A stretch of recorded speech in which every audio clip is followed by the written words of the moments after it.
Bien, pues nuestro siguiente ponente es Javier de Felipe. ¿Tienes todo preparado, Javier? Sí. Vale. Javier de Felipe es profesor de investigación en el Instituto Cajal del CSIC, especializado en el estudio microanatómico del cerebro. Desde 2009 dirige el Laboratorio Cajal de Circuitos Corticales en la Universidad Politécnica de Madrid. La variedad y la excelencia de sus numerosas contribuciones en el campo de la neurociencia se reflejan en las frecuentes citas de su obra en la literatura científica y por el gran número de conferencias pronunciadas en todo el mundo. Asimismo, el profesor de Felipe ha dirigido un importante número de proyectos de investigación, entre los que cabe destacar el proyecto Cajal Blue Brain, al que se ha referido Gonzalo, representación española del proyecto Blue Brain Internacional y base para proponer el proyecto FET Flagship, denominado Proyecto Human Brain. Todo esto ya nos lo ha contado Gonzalo, lo tanto sabéis perfectamente en qué marco estamos hablando. Dentro de esta novedosa iniciativa, el profesor de Felipe es representante del comité de dirección y dirige el subproyecto titulado Strategic Mouse Brain Data. Así es que, Javier, pues cuando tú quieras. Muchas gracias. Muchas gracias. Bien, buenas tardes o buenas noches. Es un placer y un honor participar en este evento. Entonces, hoy voy a ser muy breve. Me han dicho que hay que ser breve, y eso es muy difícil para mí porque suelo hablar mucho. Entonces, voy a ver si puedo en poco tiempo pues, hacer un resumen sobre el cerebro. ¿Qué sabemos del cerebro humano y qué sabremos cuando finalice el Human Brain Project? Y esto en 20 minutos, entonces sí que es un gran desafío. Bien, pues vamos a empezar simplemente comentando que en nuestro cerebro... Aquí así. ¿Ahora? A ver. ¿Ahora sí? ¿Se oye así bien? Sí, ¿no? Sí, bien, pues nuestro cerebro... nosotros somos nuestro cerebro, como ha comentado anteriormente Gonzalo, y gracias a la actividad de nuestro cerebro somos capaces de crear estas magníficas miniaturas, de inventar juegos, de escribir música o de pintar, de construir edificios. Todo esto se debe a la actividad de nuestro cerebro. Aunque parezca sorprendente, no solemos meditar sobre la naturaleza de la humanidad. Nosotros somos no otra cosa que nuestro cerebro. Y por eso no solamente es importante conocer cuál es el diseño del cerebro. El cerebro es una máquina biológica y tenemos que conocer cómo se diseña, cómo se ha construido el cerebro. Pero no solamente es importante desde el punto de vista filosófico y científico o humanista, sino también porque las alteraciones del cerebro dan lugar a tremendas enfermedades, como ha comentado también Gonzalo, como es la enfermedad de Alzheimer, la demencia, la esquizofrenia, la epilepsia. Todo esto se debe a alteraciones del cerebro. Y si no vamos a poder nunca tratar esas enfermedades si no conocemos cómo es el cerebro. Por eso, uno de los grandes objetivos de la neurociencia actual es conocer el diseño de los circuitos del cerebro y ver cómo se organizan para dar lugar a las funciones cerebrales, o sea, cómo se explica el cerebro a través de estos circuitos. Entonces, ante la pregunta de qué sabemos del cerebro humano y qué sabremos cuando finalice el Human Brain Project, pues recordé, pensando sobre esto, una conferencia que es muy famosa, que es al mismo tiempo muy graciosa, porque es la que pronunció Nicolás Steno, que fue un obispo y profesor de anatomía en la Facultad de Medicina en Ámsterdam, y que pronunció un discurso súper famoso que se llama el Discurso sobre la anatomía del cerebro en 1669, y dijo estas palabras tan divertidas, al principio, aunque era en serio. Caballeros, no puedo prometerles satisfacer su curiosidad acerca de la anatomía del cerebro, pero sí puedo confesarles pública y sinceramente que de este tema aún no sé nada en absoluto. O sea, como diciendo, voy a hablar de algo que no tengo ni idea de lo que voy a hablar. O sea, que reconocía esto. Y esto es lo que sabemos ahora mismo sobre el cerebro, pues eso es muy poquito lo que conocemos. Entonces, hay grandes niveles para el estudio del cerebro, que habrán oído muchas veces a lo largo de este año el término conectoma. El conectoma se ha introducido hace muy poco tiempo, hace nada más 3 años, para definir la matriz de conexiones del cerebro en analogía al genoma humano, es decir, es ver toda la matriz del cerebro. Sin embargo, hay 3 grandes niveles que normalmente se olvidan. Uno es el macroscópico, que es, por ejemplo, cuando se estudian los principales tractos del cerebro. Esto es espectacular porque aquí vemos en colores como la trayectoria de las fibras nerviosas del cerebro. Pero aquí no estamos marcando las fibras. Lo que se está haciendo es un análisis matemático de cómo vibran las moléculas físicamente dentro de la sustancia blanca del cerebro. Las que vibran en un sentido, por ejemplo, en este sentido serían verdes, en este sería rojo, etcétera. Y entonces, esto es una aplicación matemática, un estudio físico del cerebro. Es increíble, o sea, sin tocar el cerebro, sin abrir la cabeza, podemos ver fibras que van de un sitio a otro. Si aquí hay un tumor, por ejemplo, vamos a ver cómo se distorsionan.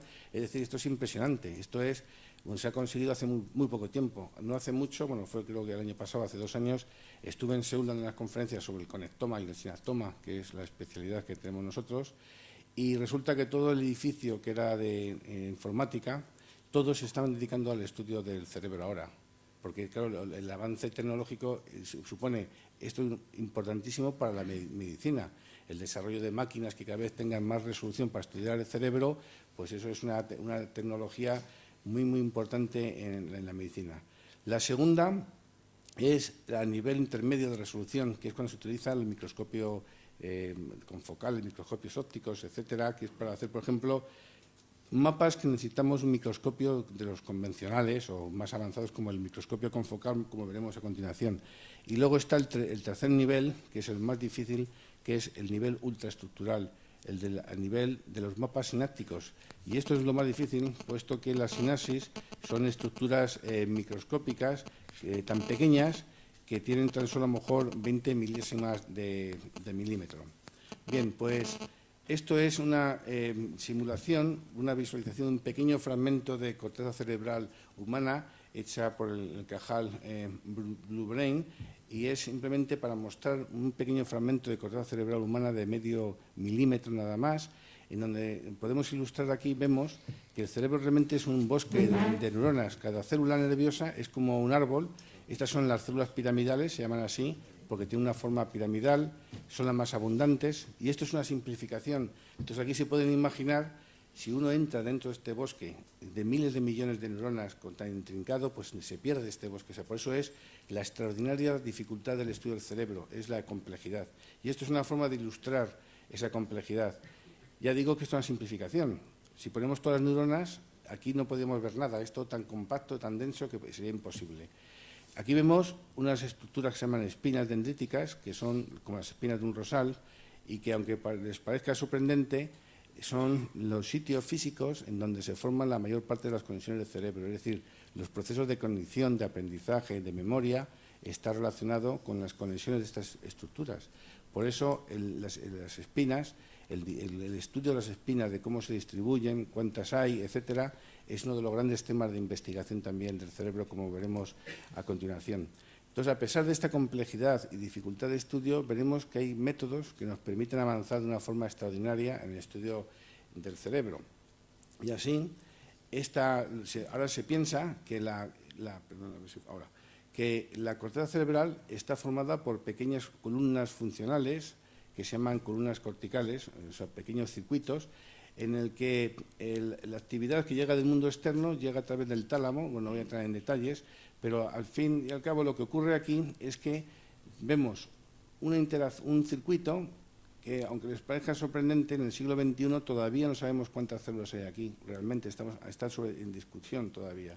Ni tampoco las conexiones, los tipos de neuronas, neurotransmisores, el diseño, no tenemos todavía prácticamente ni idea, o sea, muy poquito, conocemos muy poco. Luego hay una cosa muy interesante también en el cerebro, y es que el producto final de estas unidades es la interacción de lo que viene del mundo externo, la memoria, lo que tenemos grabado en nuestro cerebro, por eso tenemos grabada físicamente en nuestro cerebro nuestra historia individual. Y luego hay una cosa importantísima, que es la actividad espontánea del cerebro. De forma inconsciente, nuestro cerebro está generando información que se combina con estas unidades. Y no sabemos para qué sirve esto, pero nuestro cerebro constantemente está funcionando, está generando información. Entonces, y así surgió el proyecto Blue Brain, en colaboración con Henry Makran, de la Universidad Politécnica, como ha comentado Gonzalo. Y entonces la naturaleza de este proyecto es muy interdisciplinar, que requiere la colaboración de científicos de distintas áreas de conocimiento. Entonces, los objetivos a medio y largo plazo son muchos, solamente os voy a comentar que uno de los principales es descifrar el sinaptoma o mapa detallado de las conexiones sinápticas. Yo no digo conectoma es como más macroscópico, es el sinaptoma, el siguiente nivel de complejidad, y dar un impulso decidido a la investigación sobre el cerebro, profundizando en algunas de las hipótesis actuales sobre su funcionamiento y disfunciones, especialmente en la enfermedad de Alzheimer. Y así es como arrancó con Henry Mackran, empezamos a pensar en un proyecto mucho más grande que era el Human Brain Project, que luego veremos en qué consiste también. Entonces, dentro de estas columnas hemos visto que las células principales son las células piramidales, que, como Cajal las llamaba de forma metafórica, las mariposas del alma, una forma muy bonita de decir que era como la que difundía la cognición. Y estas células se llaman así, como ya he dicho antes, porque tienen una forma piramidal y tienen estas espinas que son esenciales, como ya he dicho, para la función. Entonces, lo que voy a hacer es un ejemplo de cómo, qué es lo que estamos buscando, simplemente son unos pinceladas, por supuesto. Entonces, lo que estamos haciendo es algo que es para mí una maravilla, porque claro, yo soy simplemente un neurobiólogo y las matemáticas, la informática, pues es muy poquito, y yo me dedico más a la estructura del cerebro. Entonces, gracias a esta colaboración en la que estamos involucrados, incluso músicos, que no me da tiempo de poner cómo utilizamos la música también para estudiar el diseño del cerebro, que es una cosa maravillosa, pues resulta que tenemos la célula real, es esta, pero entonces la idea es, dice, bueno, yo quiero transformarla en un valor matemático, conocer cómo está creada esta célula. Entonces esto se transforma en fórmulas matemáticas y se crea una neurona virtual, que esta nos sirve luego para hacer simulaciones y tratar de crear ordenadores neuromórficos. Entonces, esta es la aplicación. Aquí veo unas fórmulas que, sinceramente, cuando yo pego con mis compañeros, yo es que no sé ni cómo se leen. Aquí, bueno, aquí mucho gusto es que son aquí ingenieros, a lo mejor sí lo entienden perfectamente, pero aquí hay símbolos que no sé ni cómo se dicen, la verdad. Pero es impresionante. Entonces, ¿cómo se analizan las células? Entonces, decimos, yo tengo un cerebro humano, el ratón yo no tengo un cerebro de ratón muy grande, sino es un cerebro humano, se diferencia del ratón. El ratón me sirve para estudiar, para poder manipular experimentalmente, pero luego me hace falta conocer mi cerebro, porque yo soy mi cerebro, yo no soy un ratón. Entonces, existen métodos que hemos desarrollado que es estudiar la microanatomía del cerebro humano en tejido que está fijado. ¿Y qué significa esto? Que al estar fijado se puede utilizar de personas que han fallecido, una autopsia, por ejemplo, o una donación de un cerebro de Alzheimer. Esto es un cerebro, una corteza cerebral, aquí estaría el cráneo, y luego la piel, esa está muy en la superficie, y aquí vemos estos puntitos, son células, neuronas que no se tiñen, sino están con una tinción que se llama de Nissl, que solamente tiñe el cuerpo, no se ven las prolongaciones. Si aquí tiñéramos las prolongaciones en este corto, aunque sea muy finito, veríamos todo un fondo negro. Entonces lo que hacemos es, con un microelectrodo, penetramos en las neuronas y las rellenamos con una sustancia fluorescente, que en este caso se llama Lucifer Yellow, y es como poner luces en el interior del cerebro. Y lo que es increíble es que podemos inyectar en las capas, hasta la capa 1, capa 2, podemos hacer de una forma consistente el estudio de las células estas en el cerebro humano, podemos comparar las espinas en distintas capas, y lo que es más espectacular es que con los nuevos microscopios confocales, que son de altísima resolución, podemos mapear algo que va a parecer ciencia ficción, pero es espinas que se llaman de aprendizaje y espinas de memoria. Las espinas de aprendizaje, este era el caso de una persona que falleció en un accidente de circulación y había donado su cerebro para investigar. Unas horas antes estaba vivo esta persona y luego lo empezamos a estudiar en el laboratorio. Y vemos aquí, estos que son como dedos, se llaman espinas de aprendizaje porque son todavía dinámicas, se mueven, son las que nos permiten aprender nuevas cosas. Al cabo del tiempo, cuando uno estimula estas espinas, se forma una cabeza grande y se da lugar a una nueva memoria, a un nuevo aprendizaje, como si dijéramos. Por eso se llaman de aprendizaje y otras que se llaman de memoria, con cabeza grande. Y además sabemos que las propiedades biofísicas, las corrientes sinápticas que generan las espinas, dependen del tamaño. Una cabeza grande genera más corriente sináptica que una pequeña. Entonces, si se fijan aquí, la enorme variedad de formas que hay en un pequeño fragmento de una dendrita, de una sola célula.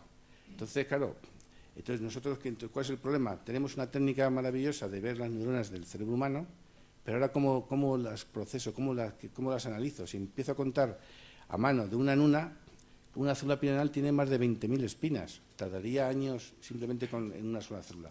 Entonces, lo que hacemos es algoritmos, que ahora ya podemos contar automáticamente el número de espinas. Entonces, en un botoncito, das y te son las espinas. Lo cual yo digo, bueno, esto es maravilloso. Luego decimos, bueno, pues ahora yo quiero ver el volumen, porque el volumen me interesa. Claro, pero el volumen es otro problema más grande porque tenemos que hacer reconstrucciones tridimensionales de las imágenes. Y hay muchas espinas que están fragmentadas. Entonces desarrollamos un método, un algoritmo, que es para reparar estas espinas, como podemos ver aquí. Y así generamos este tipo de información. Es decir, estamos en constante colaboración entre el matemático, el ingeniero, el informático y los biólogos. Constantemente estamos todos los días hablando y tratando de resolver los problemas que vamos teniendo cada uno de nosotros. Aquí vemos la espina que parece tan simple, es simplemente una protusión, es un órgano, o sea, es un organelo, o sea, una estructura súper compleja. Se han visto que en estas estructuras que hay más de 1000 proteínas sinápticas y se sabe que, como ya he dicho antes, que el tamaño depende, o sea, se considera de hecho que una espina es como un pequeño ordenador, porque es súper complejo el mecanismo que tiene, una sola espina. Una neuronal tiene 20.000 espinas. Entonces, claro, el nivel de complejidad cada vez va aumentando más. Entonces, ahora somos capaces de hacer un mapa de sinapsis en la corteza. Aquí vemos cada una de estas espinas de las 20.000, tenemos una corriente sináptica. Entonces, lo que vamos a hacer ahora, lo que estamos haciendo ahora, es tratar de crear un ordenador, neuromórfico, basándonos en una sola pirámide, como un ordenador basado para comprender cómo funcionan. Entonces, aquí tenemos una célula piramidal. Imaginemos, sabemos ahora que una célula de estas piramidales se activan. ¿Cuántas espinas hace falta que se activen al mismo tiempo? Dependen de en dónde se encuentren en el árbol dendrítico. Entonces, pero sabemos que una célula conecta con otra con solamente 3, 4, 5, 10 sinapsis como mucho. Es decir, que si tienes 20.000, existe una enorme convergencia, mucha información que vemos. Entonces, podemos aquí, no es lo mismo que se activen estas espinas al mismo tiempo que estas, o estas y luego estas y estas luego. Es decir, la cantidad, la enorme variedad y combinaciones que se pueden hacer para comprender una sola célula es increíble. Por eso nos hace falta tener grandes ordenadores, porque solamente para comprender una sola célula nos va a hacer falta estos grandes superordenadores y poder procesar esa información. Porque claro, la cantidad de información, si muestro cómo son cada espina, es increíble la cantidad de datos que hay por una sola espina, longitudes, volúmenes, tamaños, etcétera. Y esta es lo que una columna, una simulación de una pequeña columna en la que todavía no hemos puesto las espinas, pero la idea es que ahora, ¿para qué sirve esto? No solamente sirve para ver cómo funciona el cerebro, sino qué pasa cuando, por ejemplo, una droga, por ejemplo, un fármaco, afecta al cerebro. Entonces, lo que podemos aquí hacer miles y miles de experimentos y ver cuál es la respuesta de la célula. Es decir, una de las ideas no es hacer un cerebro de Frankenstein para pasártelo bien y voy a hacer un cerebro de Frankenstein. No, lo que estamos haciendo, simulaciones para que luego nos ayude a comprender mejor cómo funciona el cerebro y cómo se puede tratar. Si yo puedo tener un circuito de cómo funciona una célula piramidal, empiezo a decir, bueno, voy a bajar los niveles, por ejemplo, de GABA, de glutamato, receptores, de miles de cosas, de las temperaturas, miles de factores, que esto lo puedo hacer yo en un ordenador, en un superordenador, puedo hacer miles y miles de experimentos en un solo día, que a nivel, si lo hacemos en un animal de experimentación, tardaríamos siglos. Por eso el interés en ese tipo de proyectos es increíble, es crear modelos para poder comprender mejor el cerebro. Y esos modelos, contra más parecidos sea a la realidad, tanto mejor, y ahí está el gran reto. Entonces, si ahora pasamos al sinaptoma, entonces nos encontramos con una dificultad que es impresionante, y es la mayor limitación es que hacer cortes seriados es muy, muy difícil, prácticamente imposible. Y esto es una imagen que hice otro día, porque es muy ilustrativa, y es para comprender la complejidad del cerebro. Cuando dice el cerebro muy complejo, hay miles de millones de neuronas, no lo visualizamos, pero en la cabeza de un alfiler, que tiene aproximadamente 1 milímetro cúbico, hay en el cerebro humano 27.000 neuronas y 1.000 millones de sinapsis. El otro día se lo estaba diciendo yo a un matemático, está conmigo y dice, no lo comprendo. Digo, bueno, pues tú eres el matemático. Yo aquí no soy nada más que él. Pero hay 1.000 millones de sinapsis y 27.000 neuronas. Entonces, para reconstruir la cabeza de un alfiler, hacen falta, con estas máquinas que se llaman, bueno, son unas máquinas, voy a entrar en detalle, son unas máquinas con cuchillas de diamantes especiales, que hay que tener una habilidad enorme, con una pinza de relojero se va cortando y vas haciendo, bueno, increíble, pues se harían 1.400 millones de secciones, 70 millones de rejillas de estas, que vale cada una €1, me parece que costaba, que sería enorme, y el cerebro humano además tiene 1.200 millones de milímetros cúbicos, o sea, una tarea es imposible. Por eso el sinaptoma, no se pretende hacer el sinaptoma del cerebro completo, tenemos que hacer modelos para poder comprender el cerebro. Entonces, claro, ¿cómo podemos resolver este problema de las reconstrucciones tridimensionales del cerebro? Pues no existía nada hasta hace 2 años o 3 años prácticamente, cuando empezamos a colaborar también con los laboratorios Zeiss, que utilizaban este aparato que es un crossbeam, que es se llama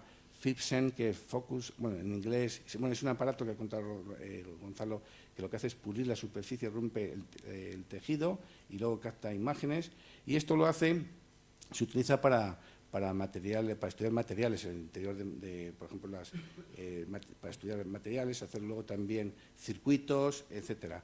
Pues nosotros lo hemos aplicado al cerebro y entonces la sorpresa es esta, que es que esta es la imagen de un microscopio electrónico convencional, estas manchas negras como pestañas son sinapsis, esto de aquí simplemente es 2 milésimas de milímetro. O sea, son milímetros, lo divides por 1000 y tú coges 2 partes, ¿sabes? Es una cosa increíble. Entonces, esto ahora lo que ocurre con esta máquina es que nos permite la reconstrucción tridimensional automática. Aquí vemos las espinas y vemos estas películas, que es impresionante. Esto es un sueño, y porque esto no ocurría hasta hace poco, esto era imposible, era impensable, no existía.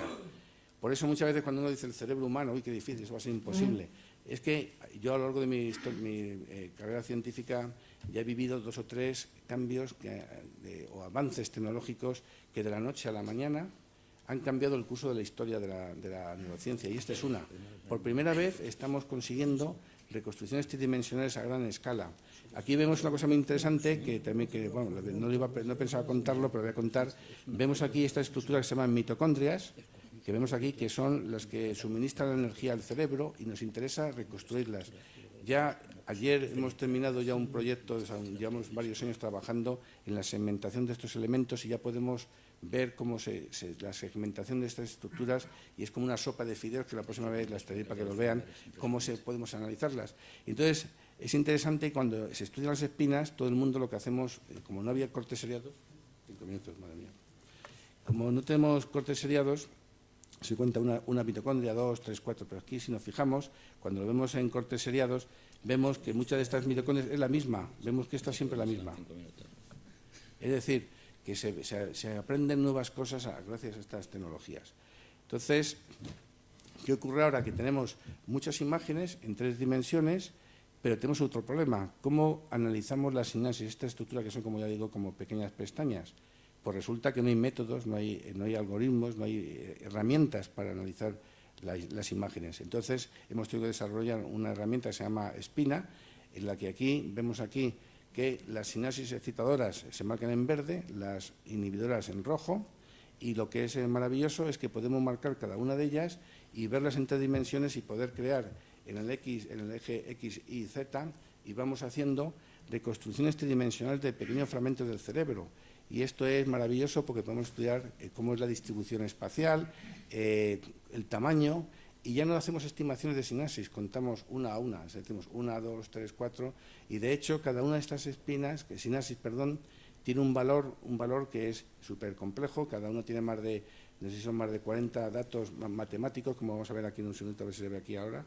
Aquí se ve, por ejemplo, cada una de ellas, por ejemplo, aquí marcas una y vemos luego aquí saldrán sus datos morfométricos con realmente con miles de valores por cada fragmento. Entonces, todo esto, aquí están, por ejemplo, estos son los valores morfométricos de cada una de estas sinapsis. Bien, pues, entonces aquí, ¿cuál es el gran problema? Cuando ya estamos, todavía tengo tiempo, ¿no? A ver, úsalo a tu gusto, pero tienes poco tiempo. Vale, pues ya el problema más grande de todo esto, además de todo esto que estamos hablando, es que el cerebro funciona además como un todo, no solamente es la corteza como estamos hablando, y hay miles de regiones que han identificado en el cerebro. Y el problema está que los principios de organización del cerebro son distintos en cada una de las partes. Es decir, que si tú tienes un dato aquí, no lo puedes extrapolar a esta zona de aquí. Luego, sabemos que hay más de 500 a 1000 regiones del cerebro. Hay de 2.000 a 5.000 tipos de neuronas en el cerebro y de 25.000 a 100.000 macroconexiones. Por ejemplo, esta con esta, hay de 25.000 a 100.000. Y el problema está que solamente conocemos el 10% de esas conexiones en la rata, en el cerebro no sabemos ninguna, de humano, entre las 500 regiones que se han identificado en la rata. Y lo que conocemos, que es un 10%, solo sabemos cualitativamente, no hay datos cuantitativos. Y para colmo, no hay datos al nivel de microscopía electrónica, que es lo que yo hablaba. Por eso, la magnitud del problema es gigantesco. Y por eso es el gran reto de la neurociencia en el próximo milenio. Y esto es realmente la ciencia avanzada de una forma espectacular en todos los campos, molecular, fisiológico, estructural, pero el problema es que el salto de un sitio a otro es gigantesco y, por ejemplo, de pasar de las moléculas a la sinapsis a las neuronas, a circuitos y redes, es dificilísimo y muy poco explorado. Por eso así surgió el Human Brain Project, que está formado, como ya ha contado Gonzalo, que el principal diseño es el desarrollo de tecnología para unificar nuestro entendimiento del cerebro humano. Y tan solo os voy a comentar que, como ya ha contado Gonzalo aquí, esto es la estructura del Blue Brain, del Human Brain. Esta es la molecular and cellular neuroscience que yo lidero, junto con Seth Grant. Y ya creo que voy a dejarlo aquí porque me faltaba aquí, bueno, esto ya lo voy a dar en un minuto. Esto es un ejemplo de otra colaboración que estamos haciendo para el estudio del cerebro global. Utilizamos unas proteínas verdes que se aislaron de una medusa que emite biofluorescente, que es una proteína que se llama GFP, que Green Fluorescent Protein, se marca en la sinapsis y aquí vemos un cerebrito con puntitas verdes que son las sinapsis. Y entonces lo que estamos haciendo es que cada una de estas partículas, que hay cientos de miles de millones en el cerebro, pues lo que tenemos que hacer es hacer un mapa sináptico real contando cada una de estas partículas. Y así hemos desarrollado un sistema, que dentro de poco lo vamos a publicar, en el que podemos hacer con alta resolución microscopios, cada uno de estos cubitos representan un pequeño fragmento del cerebro que se ha reconstruido. Aquí vemos que está formado por más de 204.000 imágenes, tan solo una micra de cerebro de un ratón. Entonces, lo que estamos haciendo ahora es, con el superordenador que tenemos nosotros en Magerit, esto lo procesamos con un método de análisis en 3 dimensiones y obtenemos unos valores. Y por eso, ahora mismo, vamos a ser capaces de generar el primer mapa sináptico del cerebro completo de un ratón en poquísimo tiempo. Y esto lo vamos a validar con las tecnologías del FIB-SEN. Es decir, ya para terminar, esto es un ejemplo de la enorme necesidad y el avance que vamos a obtener en los próximos años, en el que es el desarrollo de todos los niveles, que es biología molecular con genética, a nivel de informática, a nivel de supercomputación. Por ejemplo, el problema que tenemos ahora para hacer este atlas, que aquí vemos el atlas de cómo se conoce el cerebro, y dar esta información, pues no es nada fácil, porque aquí hay 204.000 imágenes y están viendo los ingenieros cómo puedes poner este tipo de información en el atlas. Entonces tienen que fragmentar las imágenes, pegarlas, saber dónde está, y es un problema muy grande. Y hoy, por cierto, han venido 2 ingenieros de Lausanne, porque estamos colaborando con ellos, un ingeniero y un matemático, junto con los que tenemos aquí, y estamos haciendo los últimos avances para ver cómo resolvemos este tipo de problemas. Y eso es un ejemplo nada más. Muchas gracias. Lo siento si me he extendido demasiado.